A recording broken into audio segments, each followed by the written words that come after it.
안녕하십니까. 역사를 좋아하는 사람입니다. 저희 방송을 구독해 주시고 시청해 주셔서 감사합니다. 한절기에 감기 조심하시기 바랍니다. 어떤 사람은 뭐 저희 방송이 감동이 없다 그럽니다. 그리고 어떤 사람은 뭐 진국 사리곰탕 라면에서 진국이냐고 재밌는 사람이 많습니다. 저도 처음에 이게 이 유튜브에서 구독자나 몇천 명 달성해갖고 뭐 조회나 그걸 그 하려고 했습니다.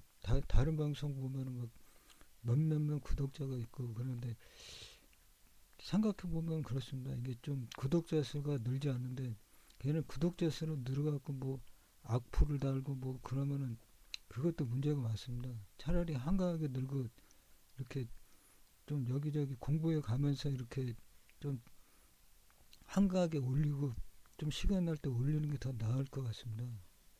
하여튼 구독해 주시고 시청해 주신 분들께 감사합니다. 오늘은 그 뭐야 그 개경 개경이 개경에 대해서 말하겠습니다. 한주 송악군이나 그 개경 개경의 위치에 대해서 말하고 있습니다. 보면은 그 태조 왕건은 왕씨는 성이며 건은 죽음의 희호이다. 왕씨는 한주 송악군 사람으로 금성 대부 송악군이 한주에 속했음을 말합니다. 삼국사기 지리지 한주는 원래 고구려의 한상군이었던 것을 신라가 빼앗은 것으로서 경도왕이 한주로 개칭하였다. 지금의 광주이다.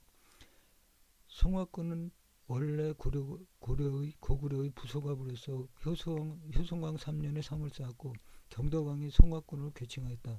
우리 태조가 나라를 창건하자 왕도의 기내 지역으로 되었다. 이 기내 지역이라는 것은 그 개, 개경으로부터 500리 지점을 왕도의 기내 지역이라고 그런 것입니다. 그리고 이 광주가 나오는데 이 보면은 위 지도의 중간에 보면 한주가 보입니다. 한주가 그 요사지리지의 한주인데 저 한주는 요나라 땅이었습니다. 그럼 저 한주가 그 요하의 북쪽에 있습니다. 아마 신명이나 천령 위쪽으로 생각됩니다. 그리고 이 한강이라는 명칭이 있습니다. 우리말 한가람에서 비롯하였다. 옛말에서 한은 큰 한창인을 뜻하는 말이며 가람은 강을 가리킨다. 즉 큰 강이란 뜻입니다. 삼국사기 지리지에 한산하 또는 북독이라는 표기한 기록이 남아 있었다. 한강이라는 명칭이 붙게 된 시점 백제가 중국의 동진과 교류하기 시작한 쯤인데 그때부터 한수 또는 한강이라 불렀다. 이게 한수나 한강은 큰 강이란 뜻이고 그 도읍지 백제 도읍지를 흐르는 강을 말하는 것입니다. 한성은 원래 지금의 서울시 송파구 일대에 있던 백제의 도읍 이름으로 큰 성이란 뜻을 지닌 것입니다. 고구려 상경에도 평양성, 국내성, 한성을 말하고 고구려에도 한성이 있었음을 말하는 것입니다.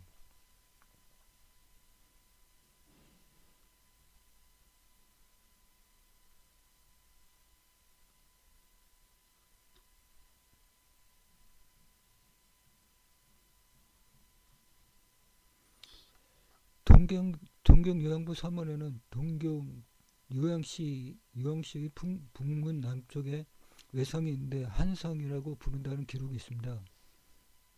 한강의 명칭은 큰 강이란 뜻이고 또 백제의 도읍지 한성 주변을 흐르는 강을 말합니다. 마찬가지로 고구려의 한성의 주변을 흐르는 강을 한강으로 불렀을 것이라 생각됩니다.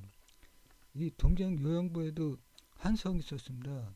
유양시 남문 밖에 한성이 있었고 그 주위에 흐르는 강을 한강, 태하 그렇게 불렀었을 것입니다.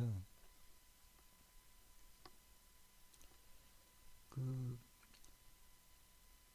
문고리님의 방송에 보면은 위 사진에 보면 무구공 기공비 있는 곳이 동옥조고 아래쪽에 한성이 나옵니다.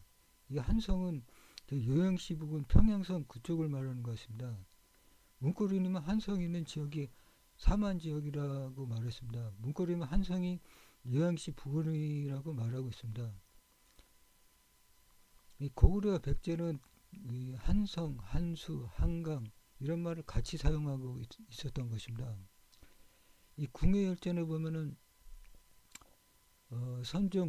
선정은 송악군이야말로 한강 북쪽의 이름난 고을이며 산수가 아름답다고 생각하여 그곳을 도읍으로 정하고 공암, 공포, 혈구 등의 성을 쳐부셨다는 기록이 있습니다. 여기서 한강이란 말하는데 한강은 그 한성 주변을 흐르는 강을 말하는 것입니다.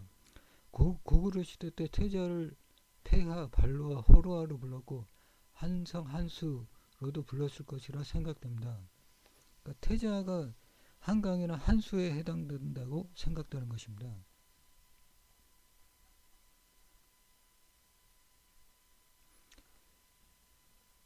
궁예열제를 보면 그 서기 905년 천호 2년 을축의 궁예는 새로운 서울로 가서 궁궐과 누대를 사치스럽게 수축했다.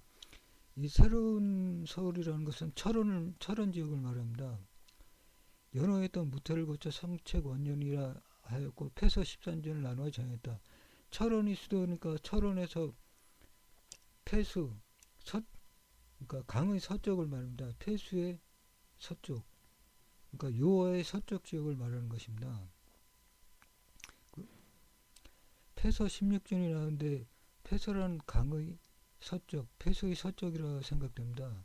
그러니까 철원군의 폐수는 요어를 16전이라서 푸순시 쪽을 말하는 것 같습니다. 그 평양 성주가 나오는데 여기 평양은 고구려의 옛 수도인 요양시를 말하는 것입니다.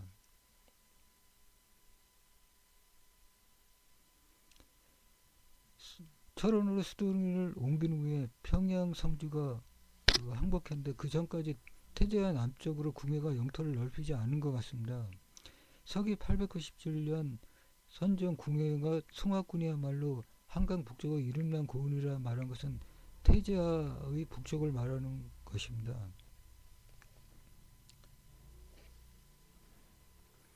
여기 보면은 한 마리는 푸른 나무에 몸을 감추고 한 마리는 검은새의 몸을 나타낸다는 것은 푸른 나무는 소나무를 말하며 송악군 사람으로서 용으로 이름을 지은 사람의 자손을 뜻하니 이는 지금의 파진찬 시중을 이룬 것이다. 파진찬 시중은 왕건을 말하는 것입니다. 검은새는 철인이 지금의 도읍지 철원을 뜻하는 바 이제 왕이 처음으로 여기에 일어났다가 마침내 여기서 멸망할 징조이다. 검은새는 철인이 도읍지 철원을 말한다는 것은 궁예를 말하는 것입니다. 이것은 삼국사기 기록입니다. 서기 897년 4년 정사에는 인무련이 항복하였다.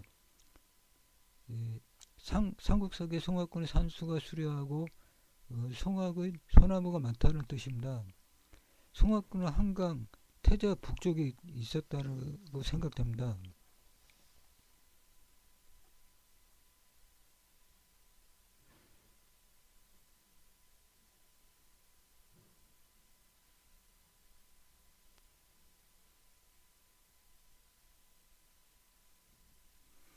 그 윤영성 번개시를 보면은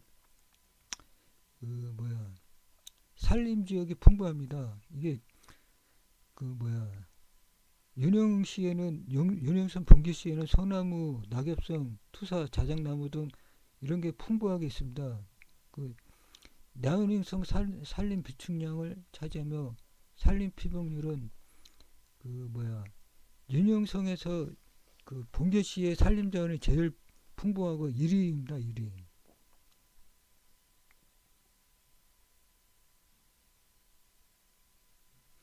윤영성 봉계시는 산이 많고 소나무, 낙엽성, 자작나무 등 산림 자원이 윤영성에서 제일 풍부하다고 했습니다.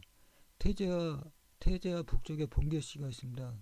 그러게 이 송악군은 윤영시 봉계시라고 생각되는 것입니다.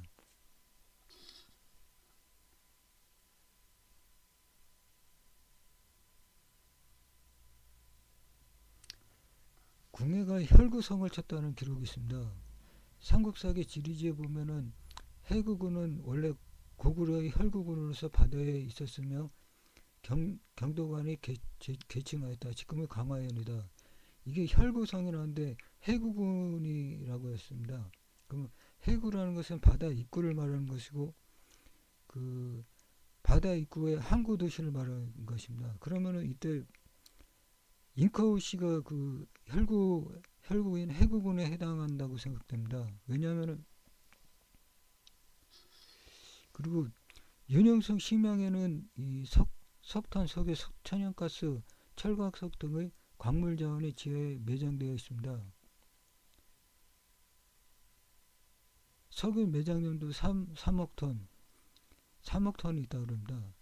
이렇게 윤영성 심양에는 그 지하 자원이 풍부합니다.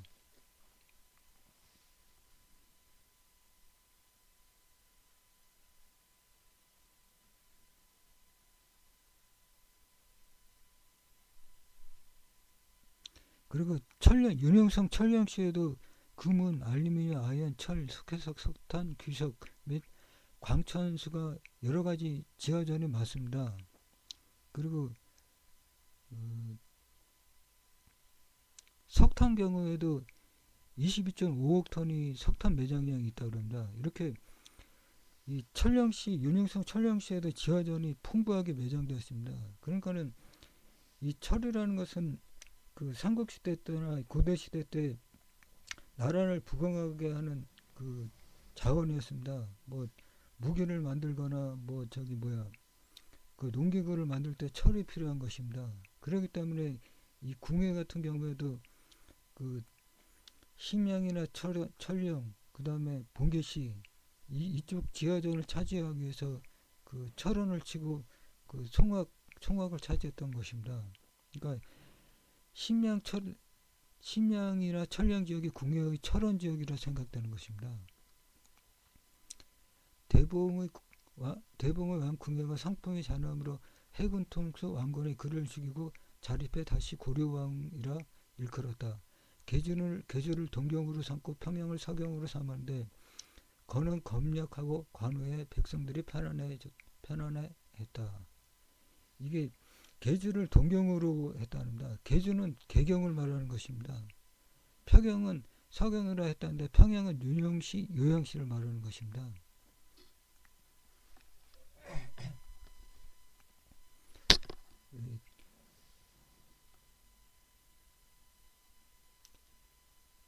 왕경 개성부에 대해서 본래 고구려의 부속압이다. 신라가 송악군으로 고쳤다. 태조 2년 송악의 남쪽의 도읍을 정하여 계주라 하고 궁궐을 창궐 하였다. 광정 11년에 개경을 왕도로 고쳤다. 이게 문고리님의 방송을 제가 베껴서 한 것입니다. 제가 좀 몰라서 이렇게 남의 거를 복사하고서 말하고 있습니다.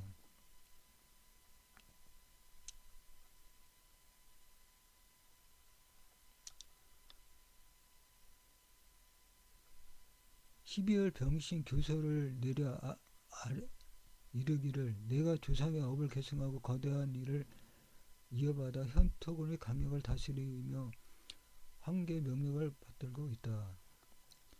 고려가 5대에 이르러 나라를 이름을 대봉이라 하고 그 왕 고씨의 이름이 궁예로 궁예의 만년에 과단하여 주살당했다. 후랑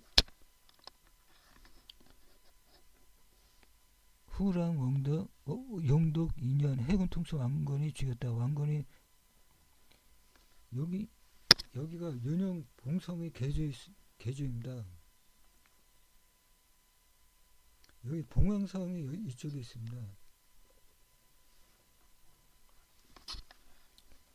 세가 현종 2년 신예 2년의 정월 올해 초하루 거란주가 개경에 들어가 태여 궁궐 민가를 불살라서 모두 탔다. 이날 왕은 광주에 묵었다.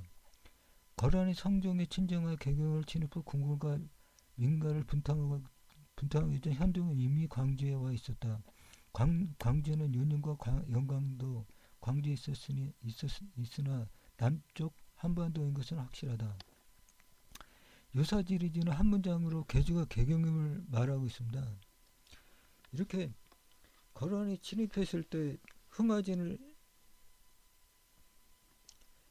문고리님의 방송을 받아 봉황성에 있던 윤영씨, 단동씨, 봉성씨가 고려의 개주고 개경입니다. 이 문고리님의 말이 맞습니다. 저는 이렇게 좀 모르니까 남의 걸 이렇게 베끼고 있습니다. 그건 좀 사실을 전달을 하기 위해서인 것입니다. 이게 보면은 성사에 보면은 유청등은 동무에서 팔각핵으로 향하여 고려 항해사가 운항하는데 배에 승선하였다. 즉 지강도에서 배를 타고 나아가니 대에 이르렀다. 웅진구에 상륙하여 다시 묵었다. 160년을간의 고려의 국경에 해저에 다다랐다. 이렇게 쫙 나옵니다. 그 유청등이 출발한 데서는 산동성입니다. 산동성을 출발해서 그 조선왕조 실록의 성종실록에 보면 이런 말이 있습니다. 남원군 양성지가 상언하기를 이렇게 쭉 나오고 지금 듣건대 중국이 장차 개주에 위를 설치하려 한다 하는데 신이 거듭 생각해 보니 크게 염려되는 바가 없습니다. 개주는 봉황산에 의거하여 성을 이루는데 산세가 우뚝하고 가운데에 대천이 있었으며 삼면이 대단히 험하고 일면만 겨우 인마를 통한 이른바 자연이 이루어진 지역이므로 이렇게 봉황산 단동시 봉황산 있는 쪽이 개주임을 여기 성종실록에도 나오고 있습니다. 성종실록을 봐도 개주가 단동시 봉황산에 있다고 나옵니다. 봉황산에 있는 단동시 봉성시가 개주고 여기가 고려의 도읍지였습니다. 송악군의 남쪽에 개주 개경이 있다고 했는데 개경의 500리 안에 송악군이 있었습니다. 고려의 개경은 윤영성 단동시 봉성이지 북한의 개성이 아닙니다. 이게 역사 교과서가 다 이거 참 거짓말하고 역사 왜곡을 하고 있는 것입니다. 역사학계가 할 일이 무엇입니까?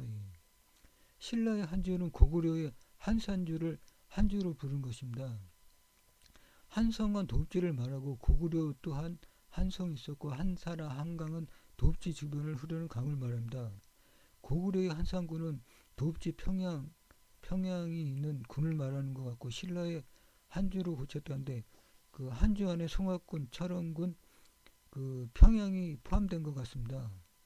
궁예의 고구려도 만주에서 건국된 것입니다. 이렇게 여러 가지 그 자료가 궁예의 후고구려가 만주에 있었다는 것을 말하는 것입니다.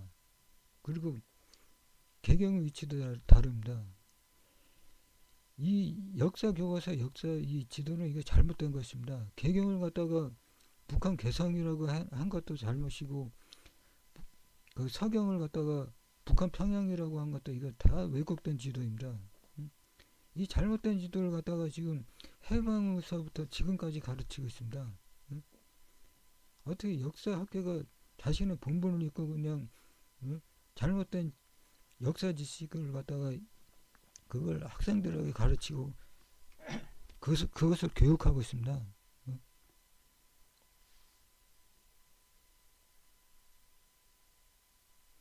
이 신라의 구주 또한 잘못됐습니다. 한주, 삭주, 명주.